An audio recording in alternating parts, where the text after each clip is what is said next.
السلام عليكم، كي دايرين؟ لاباس عليكم؟ نتمنى تكونوا بخير وعلى خير وعواشركم مبروكة تدخل عليكم ان شاء الله في الصحة والسلامة وباش ما كتمناو. اسمحوا لي على الصوت ديالي راني مريضة شوية وبغيت نشارك معكم كيف ما العادة سلو مقوم على حقه طريقه. كنحتاجو ليه تقريبا انا خديت 2 كيلو ديال الدقيق الابيض وكيلو ديال سبيسيال على حساب الكميه اللي عندي، وانتوما على حساب داكشي اللي درتو. وغادي نبدا نحرك بديك المغرف الخشبيه. هذا هو الدقيق ديالنا بعد ما حمرته ضروري البنات كنغربلو باش نحيد دوك الكويرات كيف ما كتشوفوا راه كيتحجر. لهذا انا كنبقى نجبدو كنحركو.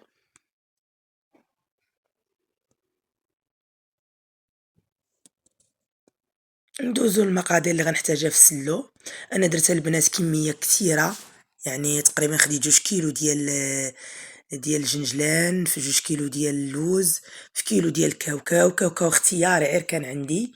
حبة حلاوة اللي طحنتها اللي هي تقريبا 4 المعالق، وسميتو القرفة حتى هي 4 المعالق. آه، اللوز حتى هو. هذه هي الطريقة ديالي في اللوز، ما كنديروش في الماء على البوطة، كناخد الماء يعني طايب وكنخويه عليه.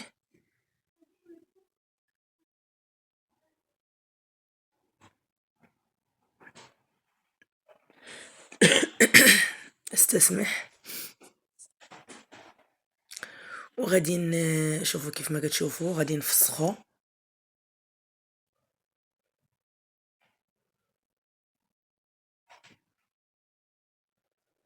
هاد العام البنات انا فايته وجربته معكم السنه الفارطه بطريقه اخرى، وهاد العام غادي ندير ليه واحد الطريقه اللي دايره ضجه في المواقع التواصل الاجتماعي، وطبقتها الاخت ديالي، ويعني صراحه كانت زوينه.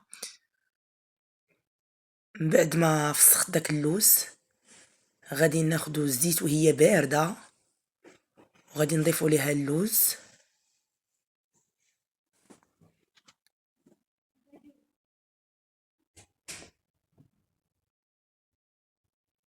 وهذا غادي نشعلو عليه دابا. وهنا البنات بعد ما تحمر لينا اللوز غادا نبدا نديرو في هاد المصفات.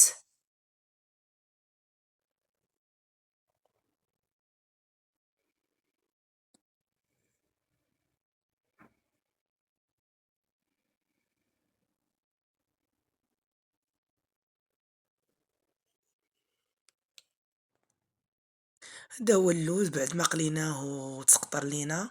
كاوكاو اللي درتو في الفران، وجنجلان حتى هو حمرته في الفران. غادي ناخد يعني تقريبا الكمية ديال الجنجلان انا قسمتها على 3. المهم نتوما عندكم نص كيلو قسموه على 3 او كيلو او 2 كيلو. المهم كل واحد والقدرة الشرائية او الاستطاعة ديالو. المهم انا درت كمية شوية زايدة بالزايد، كما كتعرفوا راه كتعرفوا كنبغيو نذوقوا الحباب والصحاب. غادي ما غاديش نطحنو، غادي غير نفرشوه. يعني يبقى شوية مدير كيف ما كتشوفوا معايا في الصورة، يعني ما كيكونش منيل، الحبات ديالو راه باقا يعني غير مهروش. وغادي نضيفو الدقيق.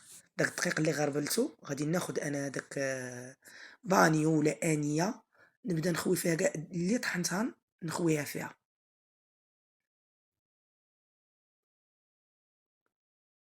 غادي نعاود ناخد كاوكاو حتى هو اللي قسمته على 2، حتى هو غادي نهروشو ما نيلوش.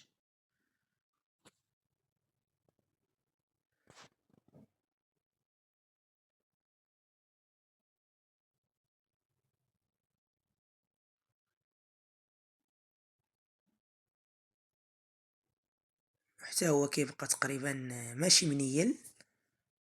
وغادي نضيفوه حتى هو.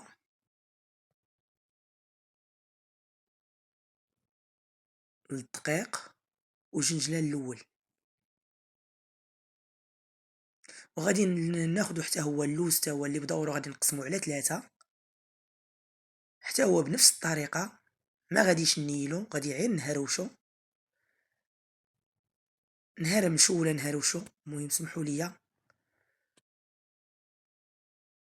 على المصطلحات. هادشي اللي عندنا في اللغة العربية ديالنا، ماشي اللغة العربية يعني حنا كنفتخروا بالتمغربيت ديالنا، حتى هو غادي نهروشو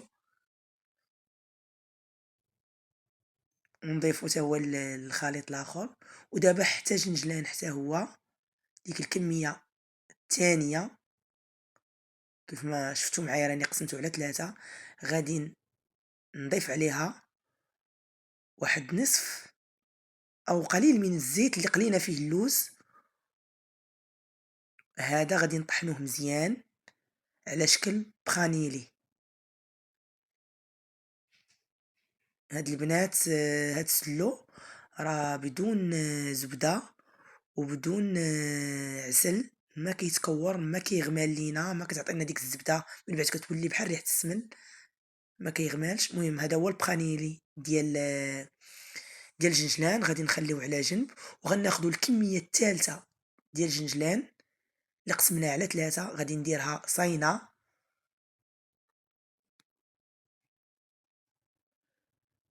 البخانيلي ديالنا ها هو نخليوه على جنب، وغادي ناخد كاوكاو واللوز، يعني ديك الزلافة كاوكاو وزلافة ديال اللوز حتى هي غادي نصايبها حتى هي بواحد تقريبا ربع كاس ديال الزيت، حتى هي غادي نطحنها مزيان على شكل بخانيلي.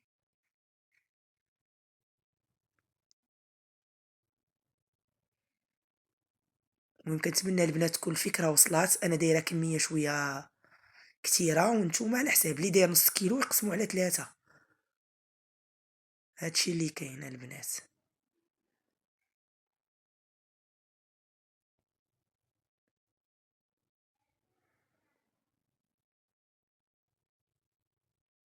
صافي ها هو حتى هو طحناه وغادي نحطوه على جنب. ودابا غادي ناخدو ديك النواشف، غناخدو تقريبا المسكة الحرة اللي غادي نطحنوها، شوية الماء، وغادي ناخد النافع وحبة حلاوة، 2 المعالق كبار نافع و2 المعالق كبار ديال حبة حلاوة، نسيت ما ذكرتهمش المقادير، البخانيلي ديالنا والسكر كلاصي على حساب الذوق. غادي ناخدو المسكة الحرة اللي طحنتها، وغادي ناخد قليل من الملح يعني لتصحيح الذوق،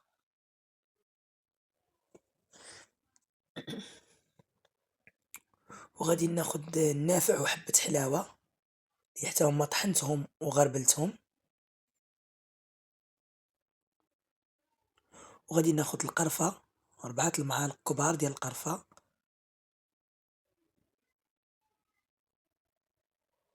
والسكر كلاصي حتى هو اللي غربلته. المهم انا تقريبا درت فيه شي نص كيلو، نتوما كل واحد على حساب الحلاوة اللي كيبغي.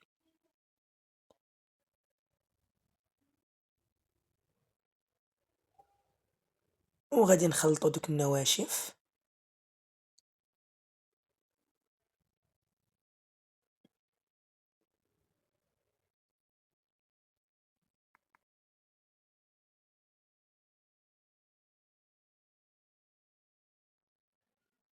المهم بعد ما خلطنا دوك النواشف صافي ها هما خلطنا مزيان، غادي نضيفو ديك البخانيلي ديالنا اللي طحنا ديال اللوز وديال الجنجلان،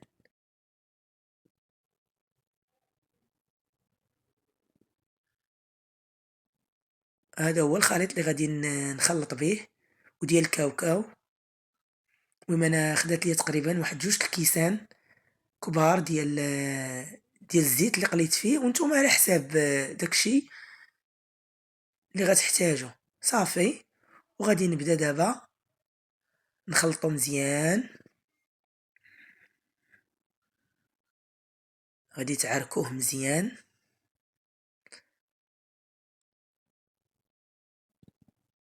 هذا هو السلو ديالنا، وغادي نضيفو عليه الكمية واحد شوية يعني زلافة ديال اللوز الصاين، هذا اختياري للتزيين.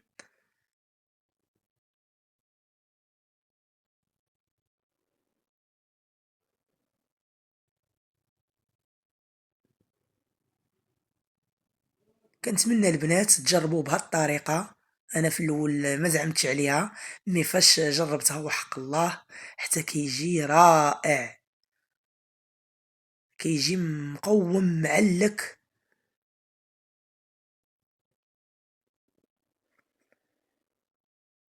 هذا هو السلو ديالي بعد ما زينته بهاد الشكل، كيجي رائع، يعني شكلًا ومذاقًا. كنتمنى تجربوه إن شاء الله وتردوا عليا الخبار. ودابا ما بقى ليا إلا نودعكم ونقول لكم إلى اللقاء مع فيديو قادم، وعواشركم مبروكة، مع السلامة.